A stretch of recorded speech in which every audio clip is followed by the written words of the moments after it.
That was easy. Hi, and welcome back to another episode of The Essence of Theory of Computation. So today we're going to be talking about simplifying machines. And particularly, we want to abstract away all of the details of the computers that we use. So let's think about an arbitrary computer. Computers are going to be boxes, okay? I failed art, okay? Be nice to me, okay? So here is a computer. Might not be the best looking computer, but it's a computer. What does a computer actually do? Well, what it does is a bunch of different things, but those different things are taking some inputs and converting them to outputs. So as an example, like if you're registering on a website, you are inputting your characters, your username, the email and password and whatnot into a website, and the output of that is the result of either you logged in successfully or you didn't log in at all. But there are many other types of inputs, such as you read something from a file, like you read a PDF file from disk, or you write something out to disk. In general, there are going to be a lot of inputs and a lot of outputs. Some of the inputs that are coming into the computer, so to speak, are the keyboard. Maybe we have a mouse attached. Okay, so yeah, so I can't draw at all, but as a consequence of being a professor, you can't draw anymore. So the mouse, that could also be an input into the computer. Another thing that might come in is some network connections, so network inputs. All of these are valid inputs. Maybe some particular file on the computer, so that can be a potential input. But there are other things that it could be too. So like maybe we have a recording device. So maybe we are recording some audio, and that obviously can be a potential input. We could have a particular web camera, let's say, and so that would be a video input. So you can think of many potential possible inputs here. And what are the potential outputs? Well, it depends on what you mean by output, but one very obvious output is the sound that comes out. So maybe some sound output.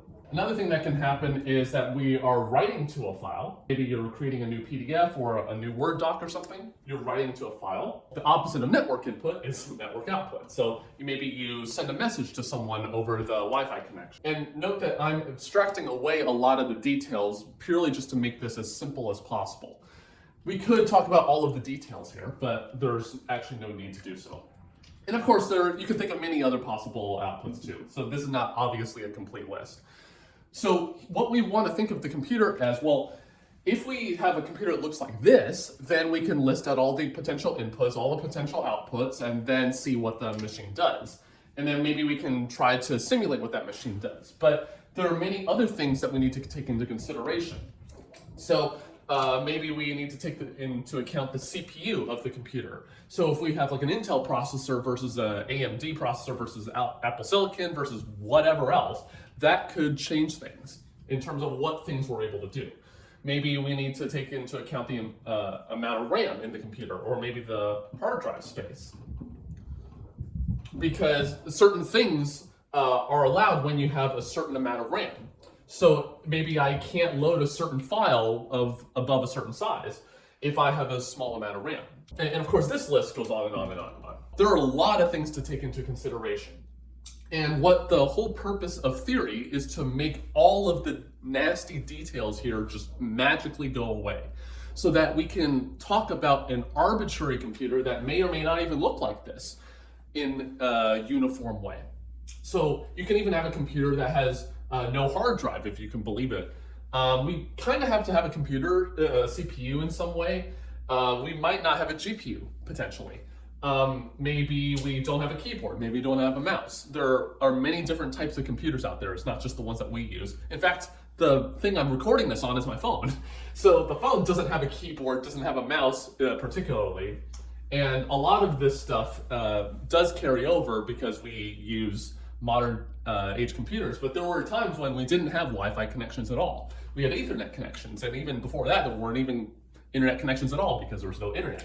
So what we want to do is we want to abstract all of this away to make all of the nasty stuff go away. So here's how we're going to do it. So we're going to take this thing, which has a lot of details, and convert it into something that doesn't have any particular details and make it simpler. This sounds too good to be true, but let's think. Well, what is the computer actually doing? What it's doing is is taking your inputs and converting them into the outputs, mainly through the CPU and secondarily the RAM and other storage media, but mainly through the processor. So it's taking some set of instructions and converting them from the inputs to the outputs in some way. And maybe using some of this too, but it's mainly taking the inputs in, maybe with some additional storage, potentially over here, and then converting them to outputs.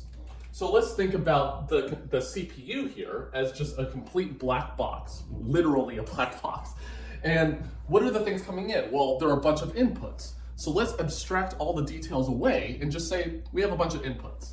So we have an input 1 coming in, input 2. The dogs really upstairs are really loving this subject. Input n. So let's say there are n inputs right here, and I'm not giving any names to them or any precedence to them because I want this to be generalizable to any situation. And of course, there are many potential outputs.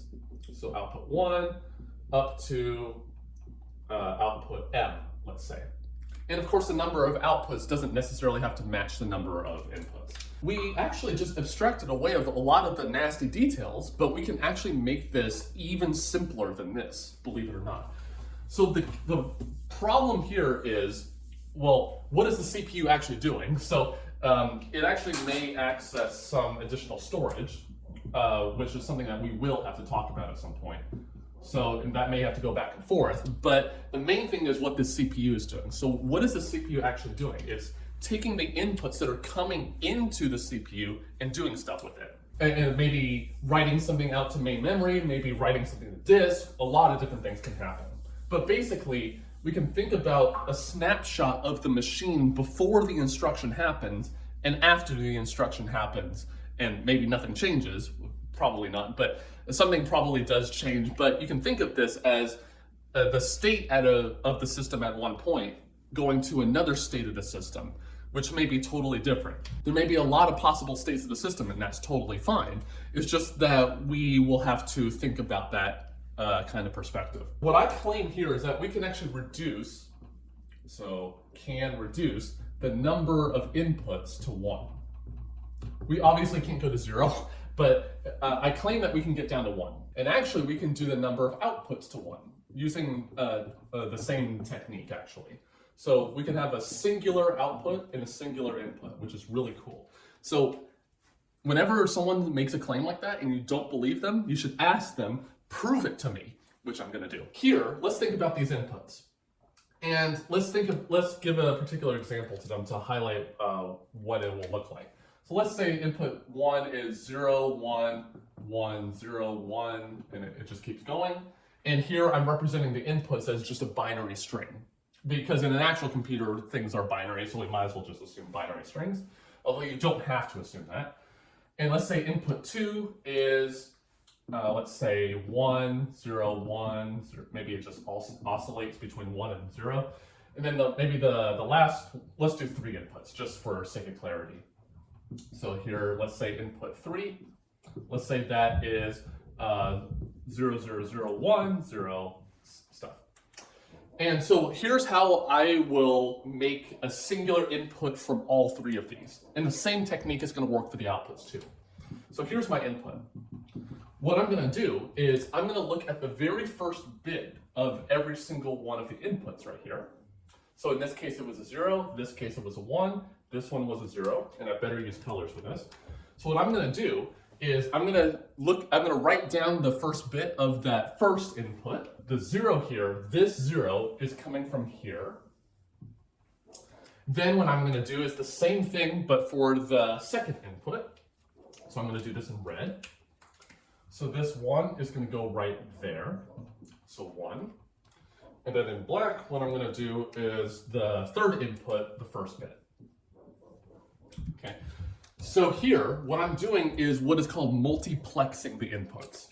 So multiplexing is essentially just interweaving the strings of data right here. So in fact, what I'm doing is I'm cyclically going through the inputs. So this one, the first bit of this one, first bit of this one, first of this one, then the second of this one, second of this one, second of this one, third of this one, third of this one, third of this one.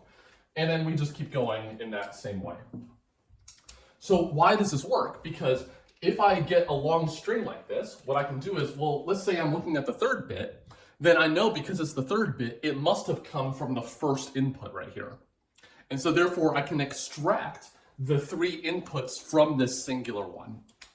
And if I have multiple of them, I can make the singular one because I can just cyclically go through them.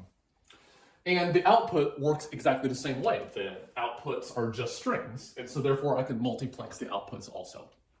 So therefore I can reduce the number of inputs and outputs to 1, which is pretty dang cool. What we're gonna do now is think about the CPU, because if we have an input, a single input and output, we can't really do much more than that. We can actually assume that it's all zeros, but there's not much point to doing that because it's just converting from binary to unary. What we want to think about more is what happens under the hood in here, because we didn't make any simplifications over to here.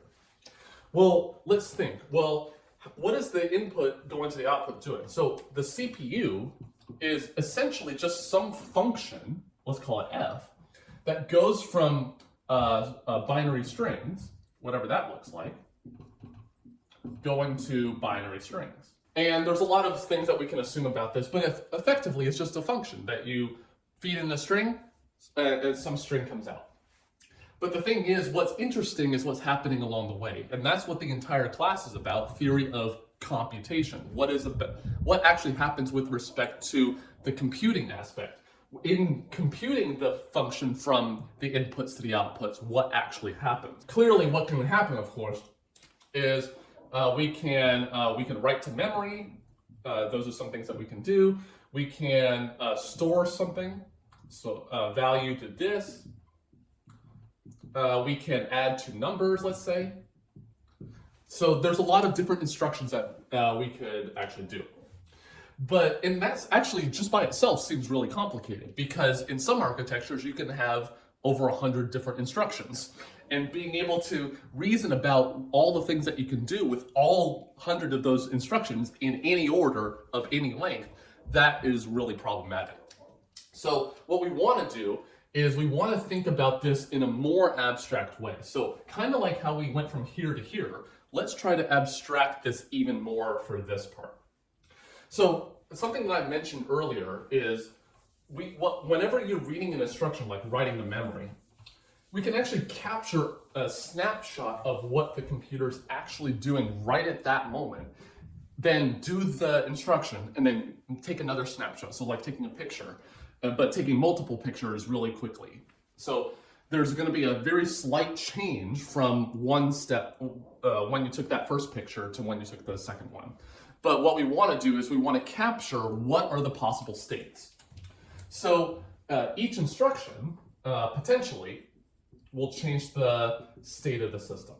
And what we want to do is we want to reason about this. We want to understand what kinds of instructions are changing the system state. And the thing is, if we want to abstract this away, we want to make sure that any possible instruction could change anything about the state in principle. So what we want to do is we want to make this as abstract as possible and not, again, think about the details. So what we're going to do is we can think of each of these instructions. Let's call the instruction I. And let's say that the system state, let's give them a name. So we don't want to say the memory configuration is this long binary string. Let's just give it a name. It would be a lot easier. So let's say it goes from state 1, I'm going to call it S1, to state S2.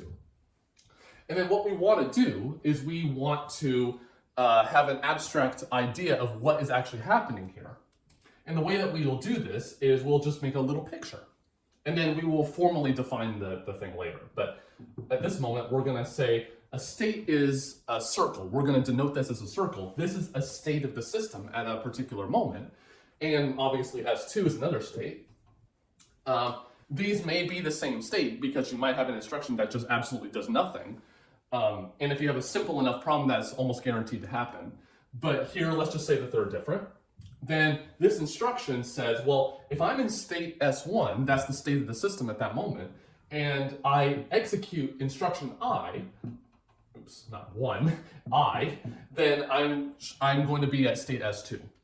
So we're actually making a pretty strong assumption here, which is that the system is deterministic. So this is an assumption. And by deterministic, what I mean there is that if the system is in a certain state and I execute one instruction, it will always be that same end state, whatever it is. So if I'm in S1 and I execute instruction I, then I'll always be in state S2 no matter what happens. That's what we mean by deterministic. And you may think, well, if I have a computer that's not deterministic, then what do I do? We will handle that later in the series. But essentially what you would do is you would have, it could be that S1, if executing instruction I, could go to a whole bunch of different potential states. And what we would do is we will direct such a transition, as it's called, to a bunch of different states instead of just one like we're doing right here. Okay, so that's an assumption, and it turns out, of course, we just simplified the notion of the computer, but we didn't actually remove any power from it. Every single computer that we can actually use right now, we can actually convert into something that's like this. But we're going to make one assumption that is actually pretty strong, which is that the input 1 is read-only.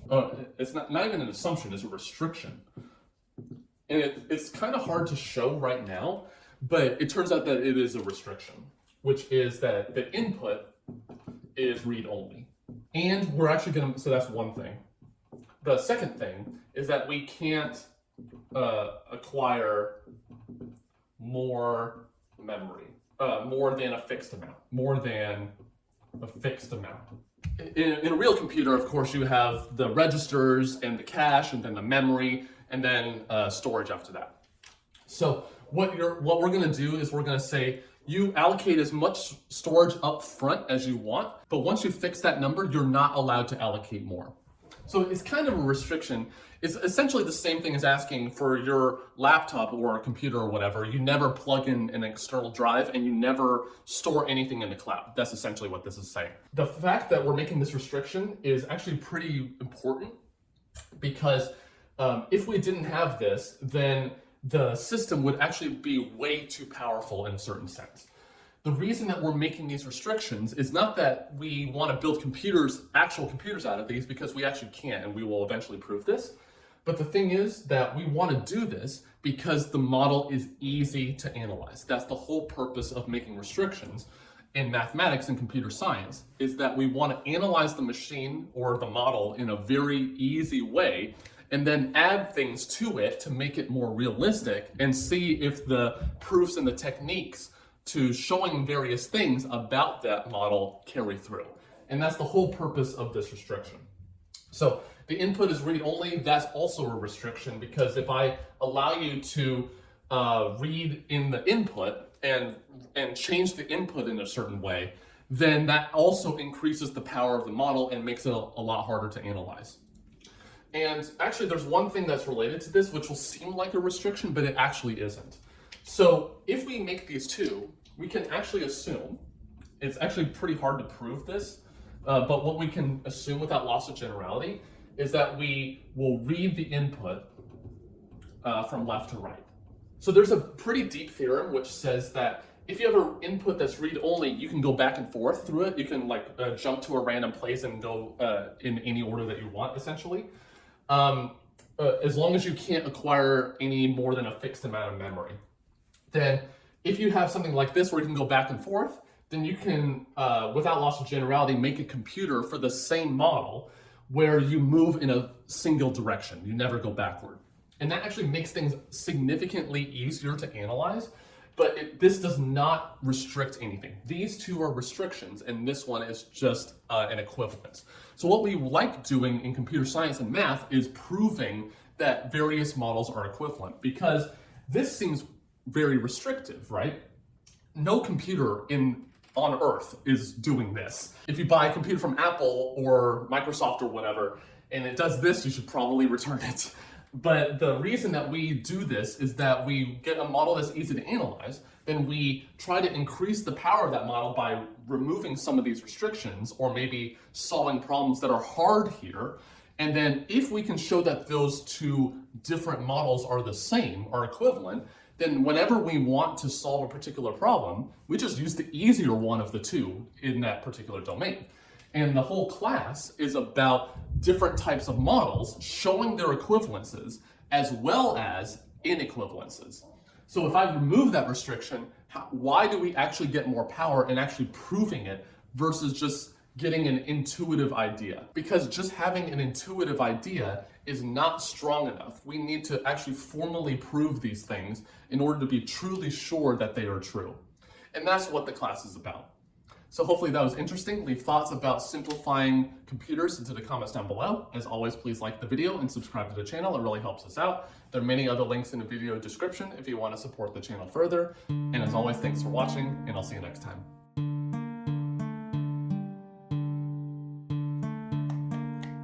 That was easy.